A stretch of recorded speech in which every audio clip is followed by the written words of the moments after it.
Hello, I am Ben, and this should hopefully be the first of many YouTube videos of cars, whether it's this car behind me or future car projects.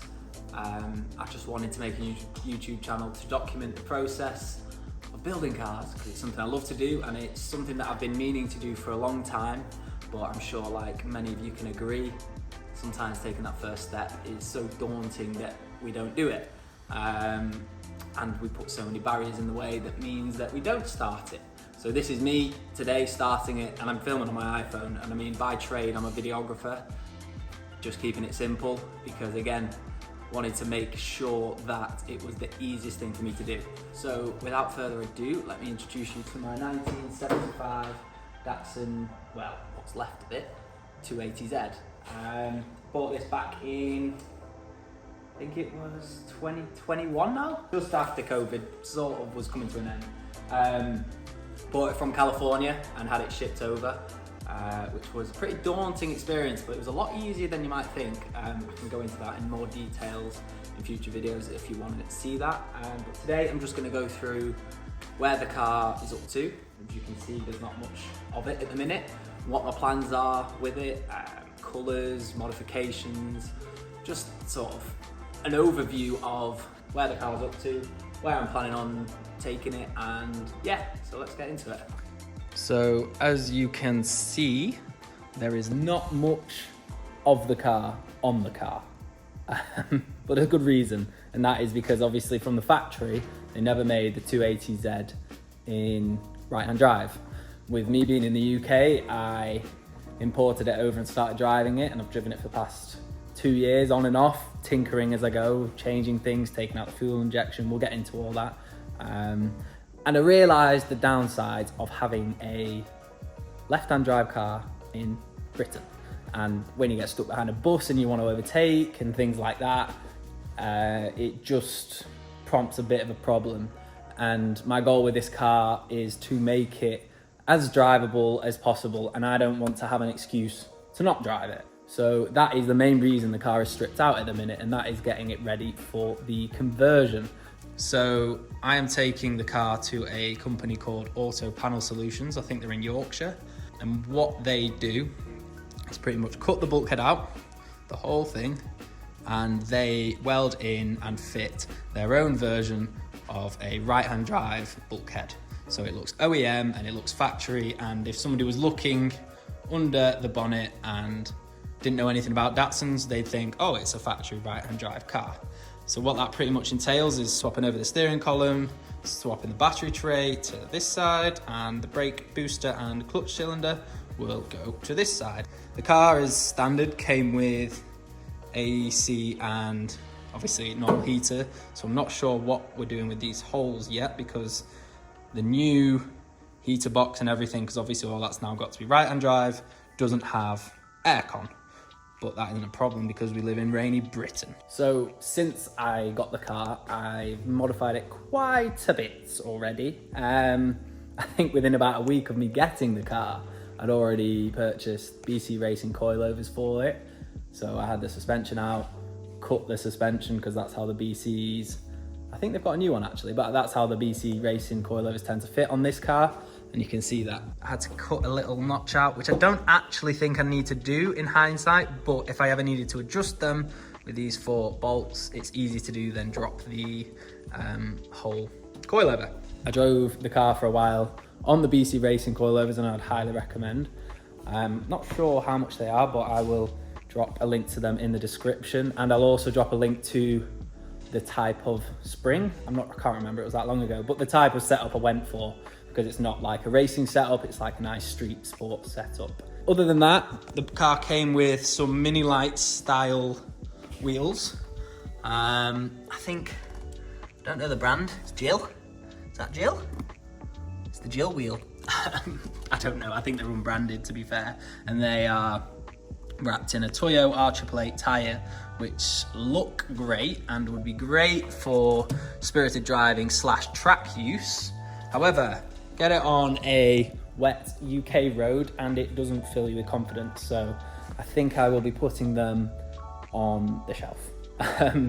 Other than that, I've got some California Datsun rear control arms, which I can probably show you. There we go. So you can see here, both on the left and right hand side. I got them from a guy on the forum. Probably wouldn't have gone for the California Datsun ones. The only reason I did was because I was in a bit of a rush, because I don't want to talk about it really, but let's just say I bent a rear control arm trying to extract the tedious rubber bushings out of it. So yeah, these were like a quick fix. They're good, they work great. I think I would have probably gone with the Techno Toy tuning if I wasn't in as much of a rush and I actually had the time to think about it and go through, just because everyone raves about the T3 setups. However, they work fine, fully adjustable, rose joints, the lot. So obviously that's where the engine should be. From factory, they came fuel injected, these 280Zs. They were the first Datsuns to be fuel injected, I think. And it's a crude setup for fuel injection because it was old technology.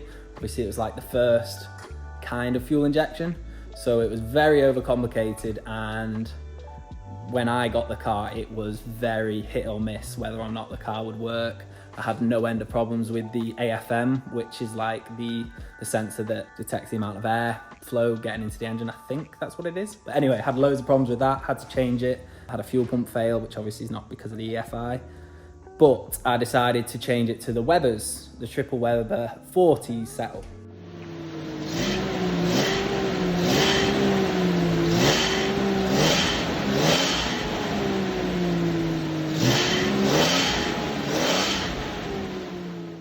Seemed like a really daunting thing to do. Bearing in mind, I'd never worked on the car like this before, but it wasn't too bad, to be fair. You take out all the wiring for the EFI, which is set on a separate loom to the rest of the car, and I think you've just got to rewire the fuel pump. And then it was a high pressure fuel pump because I had to replace it anyway. I ran the high pressure fuel pump to a regulator, which took the pressure, I think, down to about 4 or 5 PSI, and then fed that into the Webers. And it worked all right, tuned by me. Never tuned Webers before. Didn't really check the fuel pressure. Didn't have an active fuel pressure gauge when I was driving, so had a few incidents where I broke down. But I tell you, if you've got an old car, pay the extra money to get breakdown cover. I think I paid £40 to get breakdown cover on this Datsun, and in a 6-month period, I used it 4 times. And the last time I used it, I rang the guy and I said, "Can you collect it at 10 o'clock tomorrow morning and take it to my unit?" And he went, "Yeah, sure," booked me in. And it was like taxi service for your car. So well worth the money. £10 a pickup, I thought was a blooming steal. So I'd highly recommend that if you have a car in the same sort of state mine was in. But yeah, the Webers, once set up properly, once I've added the other modifications and stuff like that, I think it will be a much nicer experience. And obviously the main reason was the sound. I'll insert a clip of triple Webers on these engines because they sound absolutely amazing.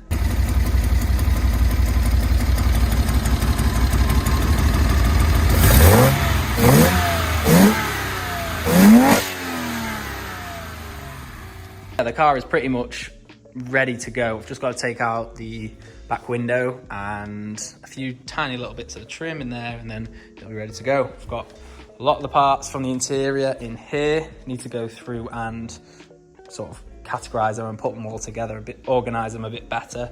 Got the carpets down there, doors, took them out last week. The rest of the parts are mainly, apart from a few others that aren't here, but they are on the shelf. So got things like the rear tail lights, which my dad, don't want to talk about it, but he cracked one there. So anybody know how to fix that, or anybody know anyone that does replacements? It's only cheap plastic. I can't be mad at him for that. Got a 5-speed gearbox. These are quite hard to come by, so when I saw one come up, I had to go for it because they're thin and far between. It's all wrapped up, but you can see there. This is a front air dam from a French company, and what that did is it took off all of the standard 280Z valance that sort of curves underneath the car, and it replaces it with that big front air dam. I'll insert a picture of what the car looked like before I took it apart. Then on top of this, obviously we've got the radiators, got a new exhaust manifold and line from Z Story. I'll tag him below, and that looks like a work of art. Look forward to getting that on with the Webbers as well. And then apart from that, we've just got bits and bobs. Before the car had even arrived in the UK, I had bought and collected a full right-hand drive conversion for it from a 280Z. And that was mainly because, again, like the gearbox, they're quite hard to come by, and to find a good condition one is extremely hard. So I knew a guy that was selling one, and I just thought, you know what, it is well worth it. Even if I don't do the conversion, which obviously I'm now, if I don't do the conversion, it's well worth me getting and keeping because it will hold its value. So what I've been doing over the last couple of weeks is I've had things like the heater, blower, housing powder coated, and I've rebuilt that. So I've modified this slightly as well. But in short, what I did was took the heater blower motor out of the 280, which is 160 watts, and swapped it into this one, which originally came with an 80 watt heater blower. Obviously it's blowing the wrong way, but I did some tests, and if you reverse the polarity on these two, so pretty much swap them two cables round, it blows a lot more air out of there compared to the original one. So it was nice to actually be building parts rather than taking them off. Did the same with the pedal box. That's the right-hand drive pedal box, which I rebuilt, ready to go. I've got fiberglass front bumpers, which I'm not too big of a fan of, which I'm going to probably try and get chrome versions of. I know they're a lot more expensive, but it just looks so much better. And the fitment on those fiberglass ones are not good. They warp and bend if they don't fit properly. And there in the bubble wrap is the right-hand drive dashboard. It's in really good nick. Again, one of the reasons why I didn't want to pass up on it, because they're hard to come by, and if you do find one, they're often in really bad conditions. This is the engine that obviously came out of the 280 and the gearbox. This is the 4-speed gearbox, so this won't be going back in, and we'll be putting the 5-speed in. I think we're only going to do a top half rebuild on the engine, mainly because if we can do a compression test on it, and if it is all good and it's a healthy engine, then there's not much point us going into the bottom half. I think we'll just do gaskets and maybe a mild cam. But yeah, then other than that, these are all spare parts that I've got. So if anybody's in need of any parts for a 280, fuel injection, airbox, the lot, heater matrix with aircon, this is for a 280, this is left-hand drive. Front grille from the 280, again, heater box. I did swap the heater out though, so you'd have to do some modifications. Pedal box, air conditioning bits as well. If anybody is in need, front valances, they're the bits that I changed for the front air dam. Indicators, manifolds, exhaust, the lot. So, and in here is all the original suspension. So if anybody's interested in any of this, drop me a message on Instagram or leave me a comment and we can get in touch. So that is it for the first of hopefully many YouTube videos covering what we do to my Datsun 280Z. I'm definitely going to be picking up the camera more because it's not hard to just get your phone and film a few clips. As well as that, if we're doing any work on these projects, I'm not going to unveil these, see if you can guess what these are. So there's a sneak clue on that one, but not sure about that one. But this is one of my dad's hobbies.